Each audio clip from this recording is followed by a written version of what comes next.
Welcome back. Control of Congress is up for grabs in November, but out of the 435 seats, only a small number of them are truly competitive.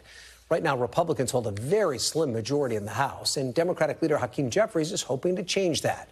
NBC's Ali Vitali traveled to New Mexico's 2nd District, one of the seats that will be essential for Democrats to win if they have a hope of any shot at winning back the House. She sat down there with Minority Leader Hakeem Jeffries. Take a look.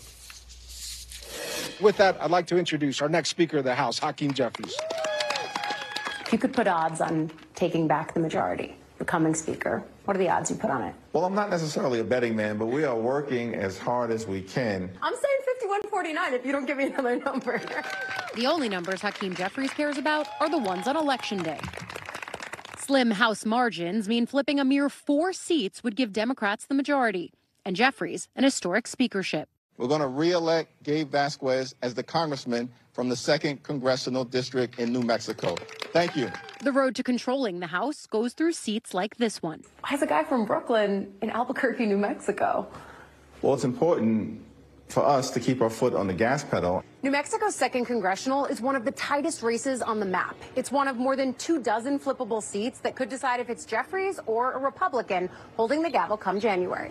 Jeffries is bouncing between swing states from Arizona to Oregon, New Mexico to Pennsylvania, and all-important California and New York. January 6th showed just how important who sits in the Speaker's chair can be. Let's go. Let's just start. We're prepared to affirm the will of the American people. Do you believe Mike Johnson is, too? It remains to be seen whether extreme MAGA Republicans are prepared to certify the election if Kamala Harris is successful, and that's a very troubling development.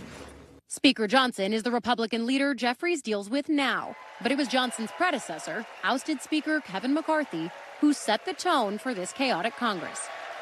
Through all of the extraordinary and unprecedented events, I've come to the conclusion that calm is an intentional decision. House Democrats have been hard at work. Calm may prove easier said than done for Jeffries and his fellow Democrats if Trump is back in the White House. We will find bipartisan common ground with our Republican colleagues on any issue, traditional Republican colleagues. Trump's not so traditional, huh?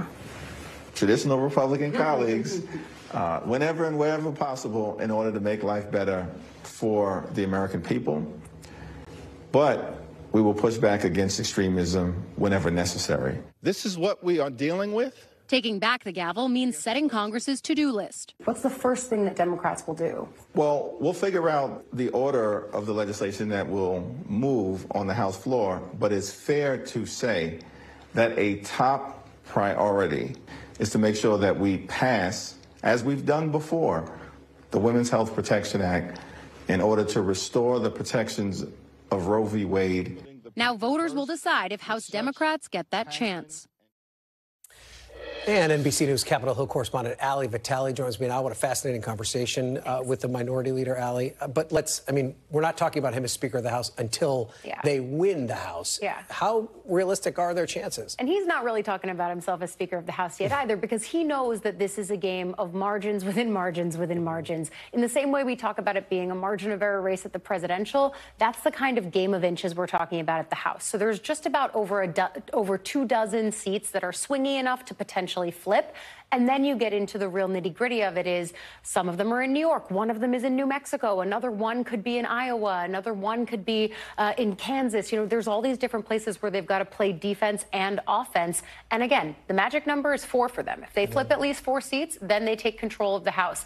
And then it's a case of be careful what you wish for in the same way that it was for the Congress we've been covering for the last 2 years, because this game of razor-thin margins in the House is extremely difficult to navigate. So winning in the end could be the easy part. And it is really unique from the Senate and the presidential race in that these battlegrounds are all different, right? I mean, there's no presidential campaign in New Mexico, right? Exactly. There's no presidential campaign in New Mexico. And the issues that Gabe Vasquez is talking about there on the ground, yes, they focus on abortion and Project 2025. But when I was there, I asked him and he said affordability and housing was the key thing. I was in New York just over the weekend talking with Congressman Pat Ryan on the Democratic side, Mike Lawler on the Republican side, in their districts, both of which are swing. One for the Democrats, obviously, they're playing defense. In Lawler's district, they're trying to go on offense.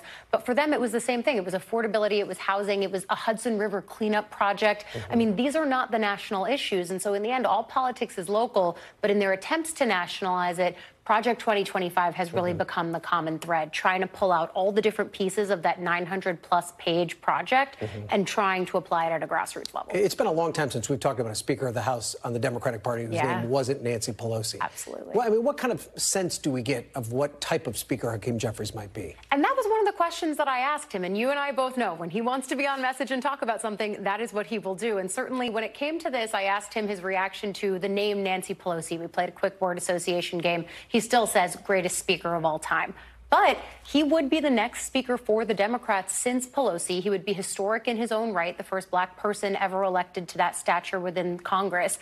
But he has really run this caucus through a very chaotic period as someone who takes in information, listening to his members, and then quietly makes his decisions and guides the caucus that way. Pelosi, of course, ruled with an iron fist. We all know that. Her stories are infamous. Jeffries sets a very different tone and cuts a different profile. But in a Trump Washington, subtlety never wins. I think he knows that. Yeah.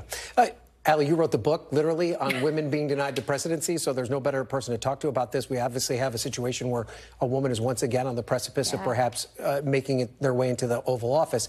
And it seems as though women are going to play an even more crucial role in this campaign. They are always super important. But it's white women in particular that helped Donald Trump win in 2016. What's the difference between 2016, 2020, and where we are now? Yeah, helped him win in 2016, and then he improved, although he lost in 2020, of course. He improved with that group of voters as well. Historically speaking, white women do tend to vote majority Republican, so Trump is not doing anything specific or interesting just to himself. At the same time, though, you look at our NBC News poll that we just had up on the screen. From September to October, Trump saw an 8-point swing in his direction. Kamala Harris was +6 with white women voters. Now in our latest October poll, she is -2.